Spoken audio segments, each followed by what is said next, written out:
महाराष्ट्रात लवकरच भाजप ऑपरेशन कमळ राबवणार असल्याची माहिती सूत्रांनी दिली आहे। महाविकास आघाडीचे नाराज आमदार आणि खासदार भाजपच्या संपर्कात असल्याची माहिती आहे। दरम्यान काँग्रेसचे नाराज खासदार आणि आमदार भेटत असतात असा दावा चंद्रशेखर बावनकुळेंनी केला। काँग्रेसमध्ये राहून भविष्य नसल्याचंही काँग्रेस नेते सांगत असल्याचं त्यांनी म्हटलेलं आहे। पुढे बघू काय होतं असं सांगत त्यांनी सूचक विधान केलंय। दरम्यान ऑपरेशन डरमुळे भाजपकडे नेते जात असल्याचा टोला संजय राऊतांनी लगावलाय, तर देशात विरोधी पक्ष नसावा असा प्रयत्न केला जात असल्याचा आरोप नाना पटोलेंनी केलेला आहे। पाहूयात।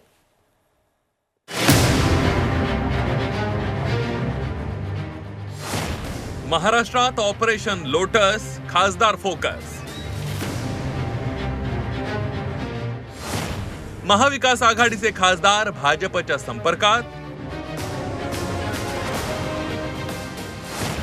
इच्छुकांच्या गाठीभेटींची भाजपची कबुली।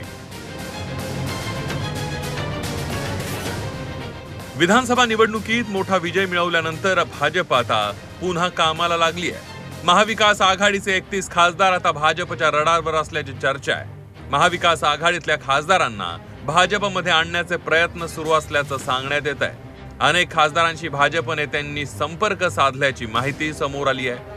फोडाफोडी करून भाजपला विरोधी पक्षच अस्तित्वात ठेवायचा नाहीये का असा सवाल काँग्रेसने उपस्थित केलाय।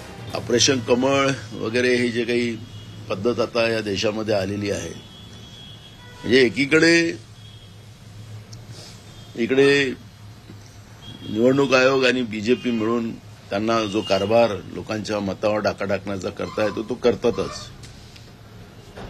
पण देशामध्ये आता विरोधी पक्षच नसला पाहिजे आणि एकमेवच सत्ता पक्ष राहिला पाहिजे अशा पद्धतीचं जे काही चित्र आपण पाहतोय त्याच्यावरचं हे कृत्य आहे। अनेक खासदार त्यांच्या पक्षातील मनमानीला कंटाळल्याचा आरोप शिवसेनेनं केलाय। पुढच्या काळात काही जण महायुतीत येऊ शकतात असं शिवसेनेनं म्हटलंय। त्यांचे आमदार आणि खासदार वैतागलेले आहेत, कंटाळलेले आहेत, त्यांची जी भूमिका आहे तिला कंटाळलेली आहेत आणि जनाधार हा महायुतीच्या मागे आहे। त्यामुळे लवकरच तुम्हाला महाराष्ट्रातील चित्र स्पष्ट होईल। भाजप ऑपरेशन कमळ राबवू शकतं यात कोणतंही आश्चर्य वाटत नसल्याचं शिवसेना उद्धव बाळासाहेब ठाकरे पक्षानं म्हटलंय। भीती दाखवून लोकप्रतिनिधी पळवण्याचा धंदा भाजपनं सुरू केल्याचा आरोप शिवसेना उद्धव बाळासाहेब ठाकरे पक्षानं केलाय। भारतीय जनता पक्ष अशी कोणती ऑपरेशन करू शकतं? त्यांच्याकडे पैसे आहेत, त्यांच्याकडे यंत्रणा आहेत, दहशत निर्माण करून अशा प्रकारे माणसं फोडणं यापूर्वी फोडलेले आहेत। एकनाथ शिंदेसारखे किंवा अजित पवारांसारखे लोक का गेले पळून? भीतीपोटीच गेले ना। ते का ऑपरेशन लोटस होतो का? छे ते ऑपरेशन डर होतं। पळून गेले घाबरून, भीती दाखवायची आणि पळवायचं, आणि मग तुम्ही तिथे गेल्यावरती तुमच्या संपूर्ण खटले मागे घ्यायचे, तुमची संपत्ती जप्त केलेली परत करायची, हे यांचे धंदे आहेत। नैतिकता नावाचा कोणताही प्रकार भारतीय जनता पक्षाच्या सत्तेत मला दिसत नाही। काँग्रेसमध्ये भविष्य राहिलं नाही अशी अनेक लोकप्रतिनिधींची भावना आहे। त्यामुळेच त्यांनी भाजपशी संपर्क साधल्याचा दुजोरा भाजप प्रदेशाध्यक्ष चंद्रशेखर बावनकुळेंनी केलाय। त्यांच्याच कार्यकर्त्याला आणि नेत्यांना असं वाटतं, निवडून आलेल्या खासदारांना,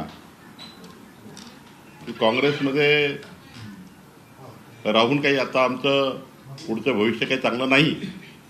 त्यामुळं काँग्रेसचे अनेक नेते आणि जनप्रतिनिधी आम्हाला भेटत असतात, त्यांचं दुःख ते वाटत असतात। त्यांच्याकडे खासदार आणि आमदाराकडे दुर्लक्ष आहे काँग्रेस पक्षाचं, त्यांच्या नेतृत्वाचं। काही लोक अस्वस्थ आहेत। विधानसभेत झालेल्या पराभवातून काँग्रेस सावरत असतानाच आता खासदार फुटीचा धोका निर्माण झालाय। येत्या काळात स्वतःला सावरतानाच खासदार फुटू नये यासाठी उपाययोजना काँग्रेसला कराव्या लागणार आहे। ओम देशमुखसह ब्युरो रिपोर्ट, झी 24 तास, मुंबई।